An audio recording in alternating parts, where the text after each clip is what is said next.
The Finn is looking at me with a bemused expression. Before us, an Estonian farmer, wearing little more than a Speedo, appears to be smuggling potatoes. The Austrian, the Dane, and the Netherlander that I'm traveling with are discussing the lumpy man in several foreign tongues. Damn Europeans and their multilinguistic genes. The expression on the Brit mirrors the Finn. Their looks say it all. Is this guy for real? Or maybe they're thinking, nice package. I'm at the edge of Estonia, mere meters from Russia. There are no fences, no Russian guards, no minefields. But there are ominous-looking cameras perched on poles. Are we being watched? Probably. Would it be a good idea to make a quick, illegal visit to Russia? Tempting. Do I want potatoes for lunch? Definitely not.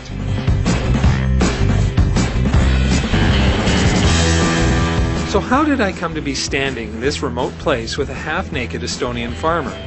Simply put, I like borders, international frontiers, boundaries, lines in the sand. And through the wonder that is the internet, I've hooked up with others that share my passion, my obsession. We call ourselves border freaks. We chase borders. For sane people, borders are simply places of stress where you pass from here to there. For us, borders are destinations. They yield bizarre circumstances, interesting people, and unique experiences. The scene with the Estonian man is in a little place called Dubki. It is a Russian penny enclave, meaning that there is a little piece of Russia almost completely surrounded by Estonia. Only a few Russian pensioners live in Dubki. Back in Soviet times, they could simply walk to the store that happened to be in the Estonian Soviet Socialist Republic. Now, the pensioners of Dubki must rely on the Russian military to transport them across a stretch of water just to get their daily bread. Our Estonian friend tells us that once Estonia joins the EU, there will be more border guards than residents of Dubki. Camping's Victoria is a holiday spot located near the Lithuanian town of Vististis.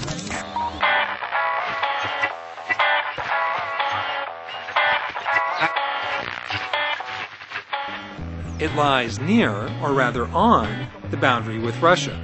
Inside the compound, there are several buildings containing Spartan rooms.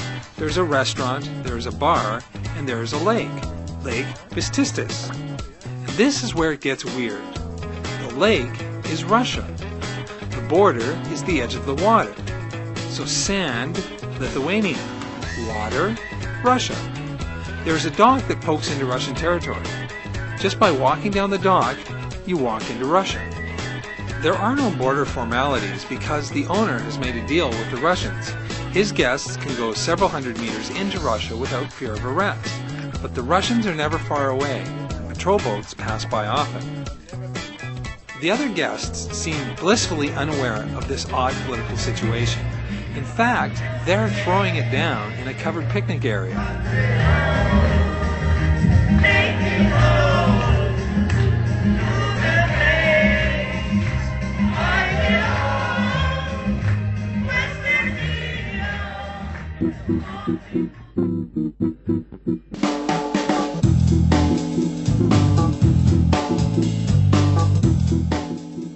In the town of Vististis, there are several families living in a couple of houses that ended up on the wrong side of the border when the Soviet Union collapsed.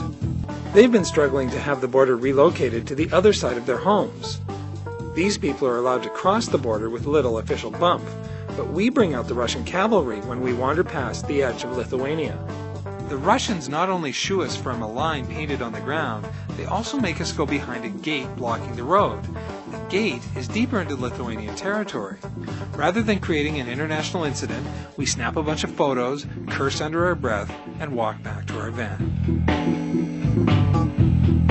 A couple of 100 kilometers up the road and on the Russian border lie Narva, Estonia, and Ivangorod, Russia. The back of Estonia's 5 kroon note shows the boundary between this former Soviet republic and Russia at Narva. This is very handy if you run into trouble as to figuring out where you are. Just go to a local and point to the back of the fiver. Of course, you might end up with a pound of pork or a hooker, but that's the fun of traveling. The note shows a dark cloud hanging over the Russian town, Ivangorod, named after Ivan the Terrible. The Russians were none too amused, saying that those irksome Estonians had done it on purpose. The Estonians, one assumed, just smirked. Estonians are great smirkers. Immediately after the collapse of the Soviet Empire and Estonia declared its independence, many people thought it would be a rather swell idea if Narva were to join Russia. Much more opportunity, they thought. Luckily, this never happened. And if you walk across the bridge to Ivangorod, you can see why.